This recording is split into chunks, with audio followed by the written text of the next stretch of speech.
Hello again everybody, it's Paula here from Craftables. I'm just coming to show you our layout that we've done this week in class. I'll go through step by step and give you measurements and all that sort of thing there. So this is our layout, and we've got this really lovely little fringe along the bottom here, which I did do with a trimmer, but apparently you can get some herb scissors that have like three cutting ends on them. So if you want to do this layout and you want to do something like that, then that would be a lot quicker idea, but you can still do it without them.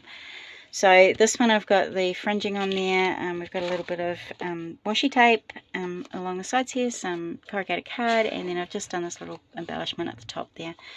So let's get started.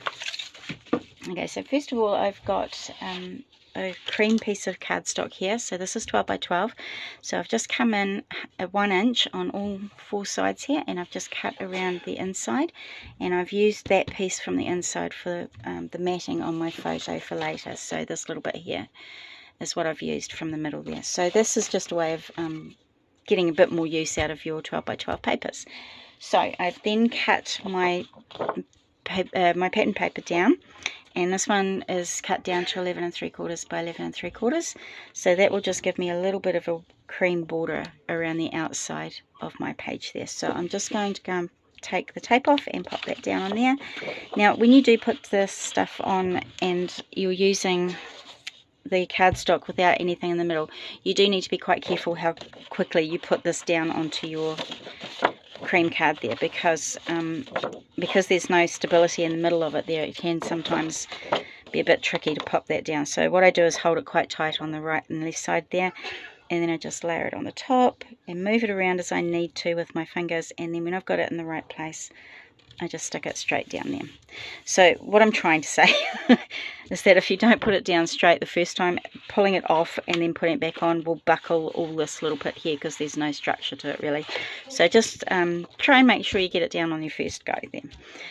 Alright, so the next step here is the bit in the middle here. So what I'm going to do is I have cut a piece of pattern paper, so it's a coordinating type of pattern there, and this measures 2 by 11 3/4.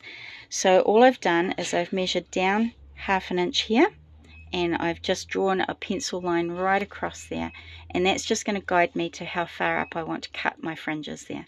So I have gone ahead and I've cut all this out. So these fringe pieces, that one piece there is about 1/8 of an inch, so I've just done it on my trimmer, pushed it across 1/8 of an inch each time, and then trimmed it up there. So I haven't quite finished here, so I'll just show you on my trimmer what I did.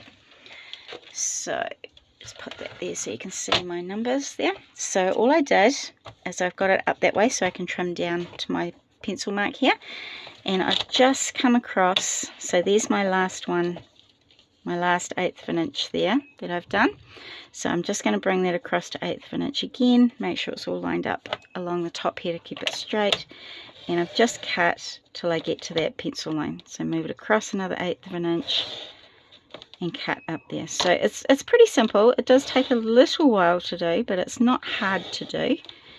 It just takes a bit of perseverance and a bit of patience unless of course you have those herb scissors that can cut 3 at a time. Okay, so that was all I did for the fringe. So I've just gone across and done all of that there. If you don't want the fringe to be as small as that, you can have 1/4 of an inch gap cut here if you want to, and just make it a bit thicker. Totally up to you. Alright, so what I've done is I've come down about 8.5 inches down this way. So I'm going to measure 8.5 inches down, and I'm just going to pop my fringe on there. So I'll get that ready, come down 8.5 inches from the top there, and I'm just going to stick that down along there. So that will give us our fringe border, and then we're going to have a little bit of pattern paper down here as well, so that gives us another bit of texture there. Now I didn't want to keep this just flat plain there, so what I did do is I cut another piece of the same paper that I used on here, cut that down, and I've just done a scallop border across there, and I've just popped that over the top. Now if you haven't used a border punch before, I will quickly go through and show you how to do it. So this is the Fiskars scallop border punch there, and I've cut a piece of pattern paper that measures 3/4 of an inch across this way and 11 3/4 that way. So all we're going to do is on the Fiskars punches especially, this piece in the middle here, so this bit that pushes down into there, is the only part that's going to punch. So this bit here and this bit here don't do any punching, so it's just that middle bit. And as you can see, there's some grid lines here. So what I do is I bring my paper in, I find the grid line that is the closest match to the edge of that punched piece, and I just line it up there, and I'm going to push it right to the top, so it's lining up along this edge along here, push it right up there, and then I'm just going to punch. So fold that down, give it a punch. So it's punched that little bit there for me. So what we do next is we just pull it across a few little bits, and we're just going to line up that yellow bit there, and we're going to line it up with the scallop that we've already punched out. So all you can see through that line there, so see how it's empty there, push it up into there, and we're going to make sure that it is covered with the yellow. And then we're just going to punch again, and then we're just going to slide it across, line it up so the yellow is nice and straight in there, this side is nice and pushed up against that border, and punch. So we just keep doing that until we get right to the very end. Sometimes if you go too far, like I'll just do that now, so sometimes I've gone too far and I've got this bit in the middle, don't panic, just bring it back into here, and you're just going to line it up again with the yellow bit there. So we're just going to line that up, give it a punch. Now punched out that little bit in the middle there, so even if you get a bit of a gap there between the punches, it's okay to go back in, line it up again, and then just give it another punch. So I'll just carry on towards the end here, and then we can put that on our layout. There we go. Okay, so there is our scallop border there. So I'm just going to put some tape onto the back of that and pop that onto my layout on top of a bit of my fringe there. So the bit that I've pencil lined up to, that's where I'm going to put onto here. So I'm just going to line it up with that bit there. So you could do a bigger border if you wanted to, it just depends on how much of it that you cut out here. I just wanted a small border there, so I'm just going to cover over that one a little bit. There we go. Right, so now I've got a bit of washi tape, so I actually just going to pop a little bit of washi tape across there, again just to cover up a little bit of that straight edge there, and just going to rip that off. So just a little bit of washi tape on there, nothing huge there. Okay, so the next part is I've got a little bit of corrugated card, so I've cut this down to 6 by 10 inches, and it's a little bit difficult to see on the video, but I have done a pencil mark where I want to rip, just to give me a guide to where I'm going to go and rip there.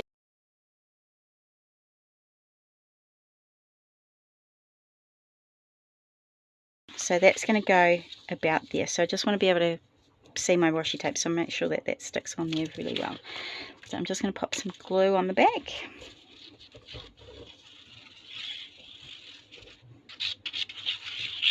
There we go. And then I'm just going to pop that about there, because I don't want to cover up my soul dreaming up there either. Okay, so that piece that we cut out earlier in the middle, so the piece that we cut out of this centerpiece here, I've gone ahead and cut out a 4.5 by 6.5 piece out of there. Now I'm just going to rip. So that piece is going to go about there. So I'm just going to glue that down. Now I am putting glue on this because glue tends to stick a little bit better onto those ridges of the corrugated card. I find that sometimes tape doesn't stick down too well on the corrugated stuff, so that's why I'm using glue this time. So that's going to go there. Now I haven't got a photo for this one at the moment, so but I'll bring this back in just to show you. So this is the bit here that we've just finished doing, and then you would just put your plain photo on the front. Now it doesn't have to be black and white, you can do a colour one. If you've got colours that kind of match the layout, go for it, look awesome.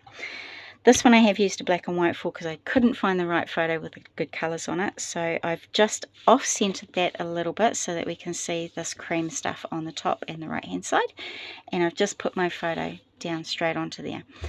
So I've also used a little bit of washi tape up along the side there as well.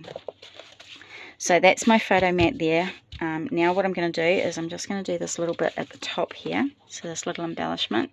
So I have cut out a little piece of my leftover cream, and I've just done a fishtail in it, and I'm just going to pop that along the top here just to give it a bit of, you know, just clear up a bit of that blank space there. Now I do have some leftover corrugated cards, so I'm just going to rip down there a little bit. Down that way. So you actually don't need a lot, and I'm just going to pop that just on the top, just to give it a bit more texture to it. So I'm just going to glue that down. Actually, I might just rip a little bit more off that edge there. There we go, that's better. Awesome. Okay, so that's got stuck down there. Now I do have a really vintage sort of brad that I wanted to go with this paper. So I've got my brad here. So I'm just going to punch a hole with my crocodile and pop it in there. So it's going to go right in the center there. My brad go. Oh, there it is. So I'm going to pop that in, and I'm going to split the pins at the back there just to hold it in place. There we go. So there's our little embellishment at the top. These little embellishments you can do all over the place on your scrapbook pages if you want. Like, you could put a couple along the sides here. If you've got blank spaces on your layout and you don't want to put too much more on, I often do just little things like this. Just throw a little bit of whatever I've got on here. If I had a bit of scrap pink, I might have put a bit more pink on that one as well. So they're really good fillers for anything on your scrapbook pages. Now the last couple of things I want to do is put my title on down here. So I've got the word fabulous, and I'm going to pop that there. Now because I don't have a photo, and as I'll pull this one back in, I've got part of it on my photo, but because I don't have a photo for this one, I'm just going to stick down the fab on fabulous so that I can pop my photo underneath and then stick it down over the top. So even if you don't have photos straight away, you can still do these layouts with your titles and stuff. So I'm just going to pop that there. So then now I can slip my photo underneath there, and I can stick that down onto my photo. Now the last little thing I've done is I've got this little turn mount here. I love these things just for a little bit of a filler space as well. So I've got, that's the turn mount there, and I've got a little black brad that I'm going to pop in there as well. So I'm just going to grab my pokey tool, poke a hole about here, and I'm just going to pop my brad through my turn mount. So if you've got, well, even if you're doing a journal or a mini album or something, and you want to keep something closed, these are great to keep something closed. Like they're little things that can move backwards and forwards like that, and you can just have them on a interactive layout if you want to, and then you can just move them open things and shut things there. So this one's going to hold my photo down. So I'll just bring that back so you can see. So this one here I can move around if I wanted to. If I wanted to make this pop out, I could have that as a closure on there. So that's what that is there. So that's my layout today. So this will fit a 4x6 photo. You could do a couple of smaller ones if you wanted to.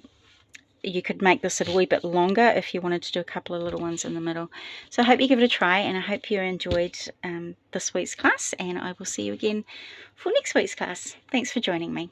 Bye.